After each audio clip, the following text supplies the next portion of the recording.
Hi, this is Audio Corm. I want to show you how you can record and collaborate over the internet using your DAW of choice. The analogy I'm going to use here is that there's a drummer in Dublin and he's kind of the more experienced engineer, so he's going to do more of the DAW work, and you have a London bassist, and the two of these want to collaborate over the internet. So I'm going to use REAPER in order to demonstrate this, but any DAW will work, and I'm going to use a plugin made by the REAPER guys called ReaStream, but it's available as a VST download and will work in any DAW. So let's get cracking. If for some reason you don't have ReaStream, which you probably won't if you're not using REAPER, just go to the REAPER website, scroll down to the bottom, click Rea Plugs, and you'll see a VST pack that you can download and install in 32-bit or 64-bit. Install those and it'll be available in your DAW as a VST plugin like any other. So what we have here is a drummer in Dublin who has a drum track pre-recorded and he wants to share it with his colleague in London. And it sounds a bit like this.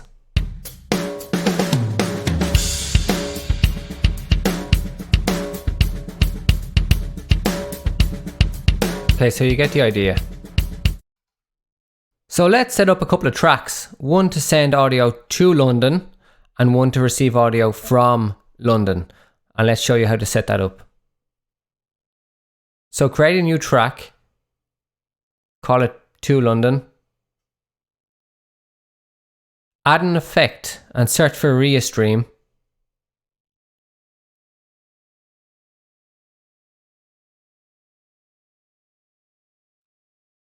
Now set an identifier.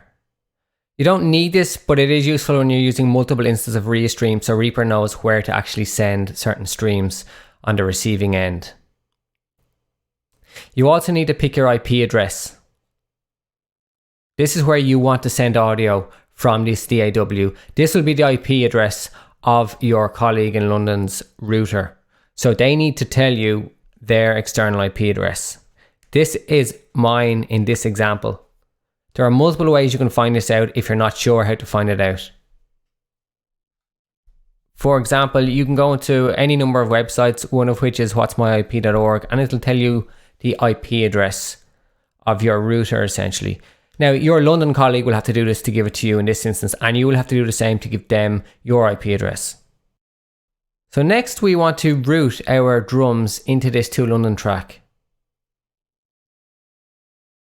And we want to turn off MIDI send because we know we're not going to send any MIDI. So it just makes it more obvious what's happening here. We also want to actually turn off the master output on the to London track so we don't hear it locally here, because it'll essentially just double the volume of the drums. So I think it's a good idea to have one dedicated track responsible for sending the output to London, and you can pick and choose what tracks are routed to that and remove any that you don't want your colleagues to hear or add more as necessary. So let's just see that working. You press play, we'll see it's routed to the London track and we can see the meter levels there.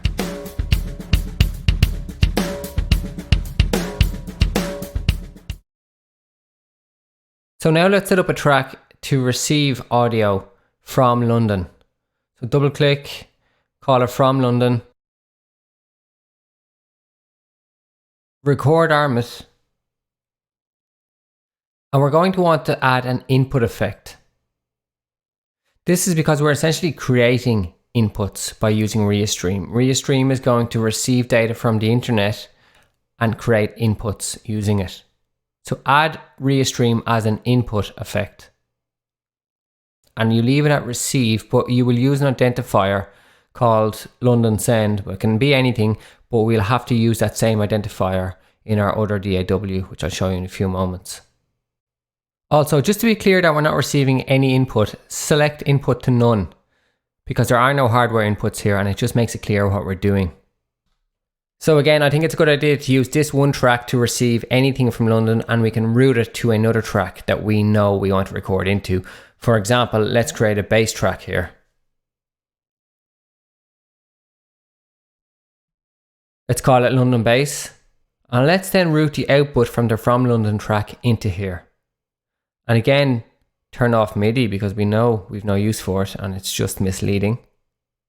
We also want to turn off the master send on the From London track because we don't want to hear it coming out if it's going to be coming out of the London based track here locally in Dublin, for example. So your DAW on one side is set up correctly. We're about to jump over to London and check out what we need to do there. But first you have to consider something that's very important and you cannot skip, and these are port forwarding rules. So basically today most people's internet connections are fronted by a router. So you could have multiple devices behind a router.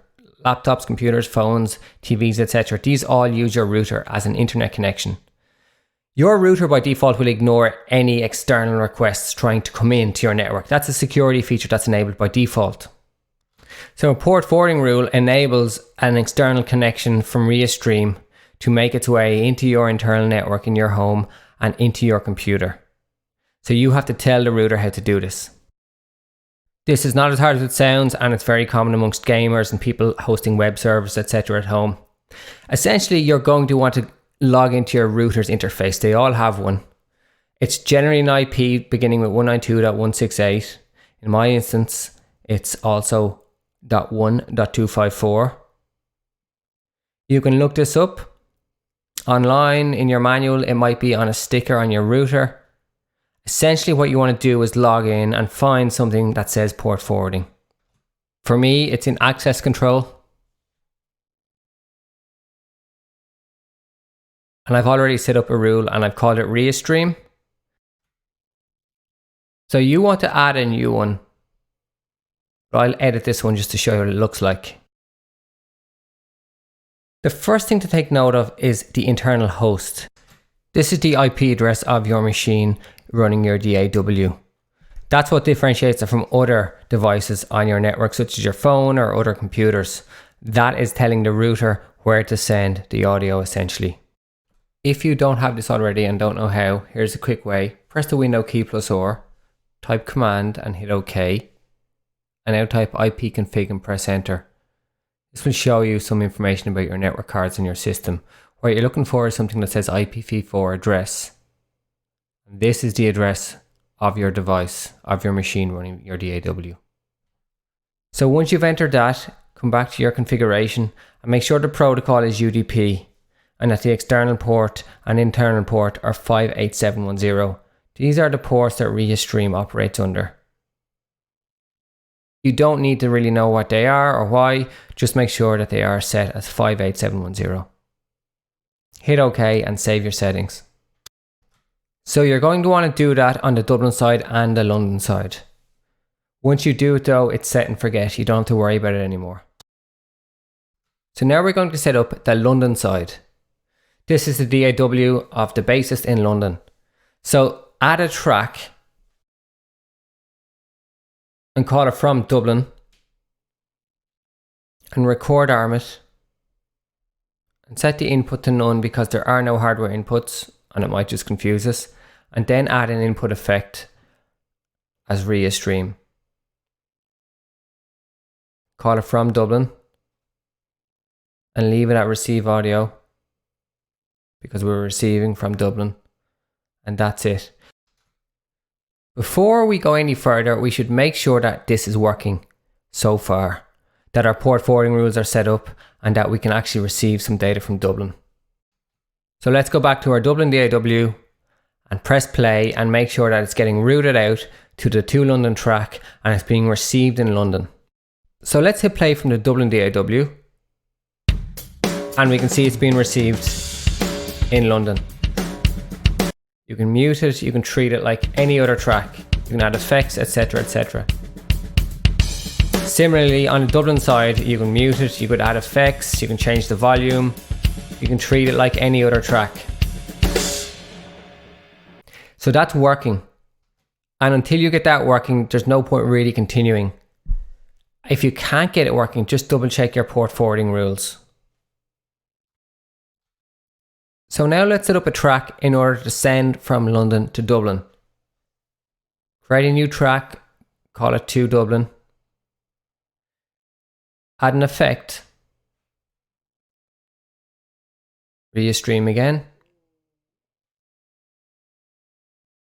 So set the identifier as London send because that's what we chose in our setup in the DAW in Dublin.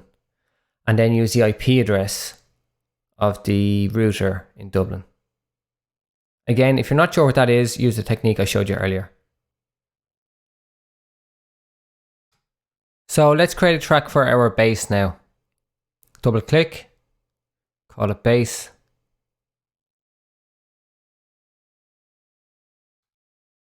Arm it. And we want to set the routing from this track to the Dublin track, so it can be received in the DAW in Dublin. We also want to turn off the master send of the to Dublin track, don't forget, because we don't want to hear that. Otherwise we'd hear our bass essentially twice as loud as we want to.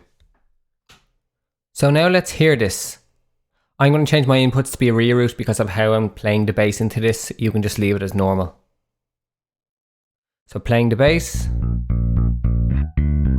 You can see the input levels are healthy. They're coming out from the bass track into the to Dublin track. And we can see them being received in Dublin.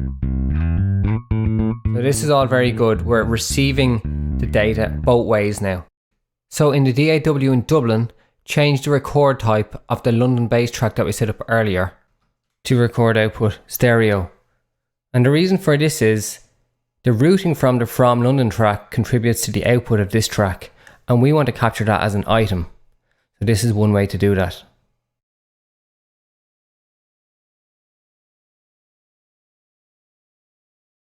So just again to remove any confusion, set input to none here, just so it's very clear that we're not recording it from anywhere else. And just remember that you can treat this like any other recording. You can set up record looping. You can set up time selection recording. You can set up auto punch recording. So there's a lot of possibility here. I'm just going to show you a plain simple record just to prove the connection works and that it's possible.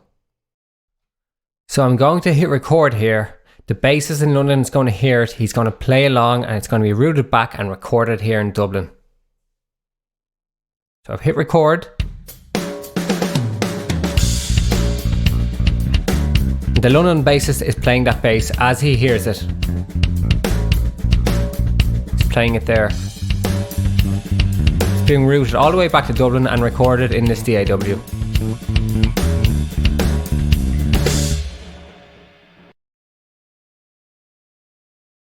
Okay, so the track is recorded. You want to clean it up a little bit, trim it, line up the transients. In this case, it was played a bit ahead of the beat. Generally, because of latency, it would be behind the beat, so you'd be dragging it the other way. But you should expect this to not be perfect.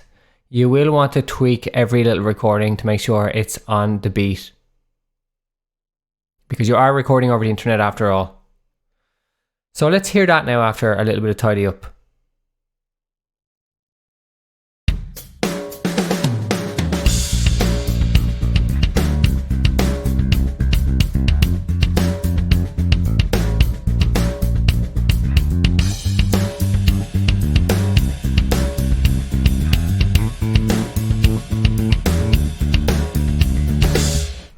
So I hope you're starting to see the possibilities. There's an awful lot you can do here, and you can have any number of tracks and you can have any number of effects on them. But I want to show you one more example. So create a track in London and call it MIDI. Record arm it. And pick an input. Say all MIDI inputs. And play some MIDI instrument and verify there's some input. Now go to your Dublin DAW, create a new track and call it MIDI.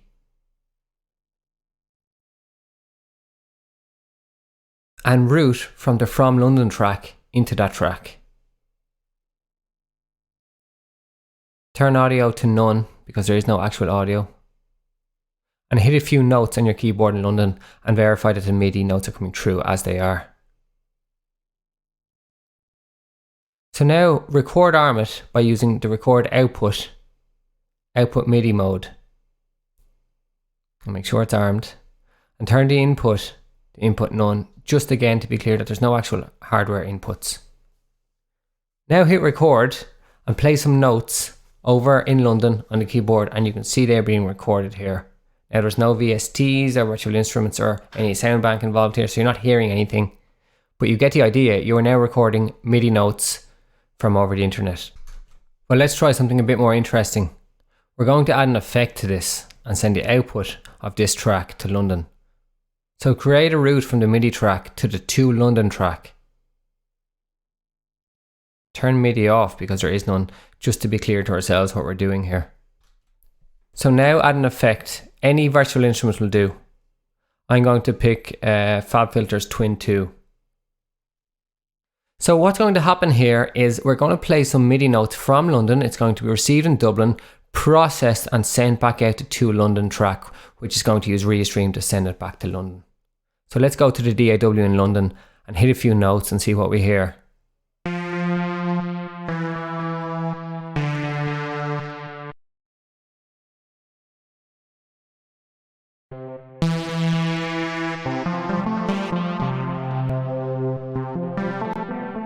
So I think that's pretty useful, especially if one person does not have access to certain plugins, but they want to be able to play around with them.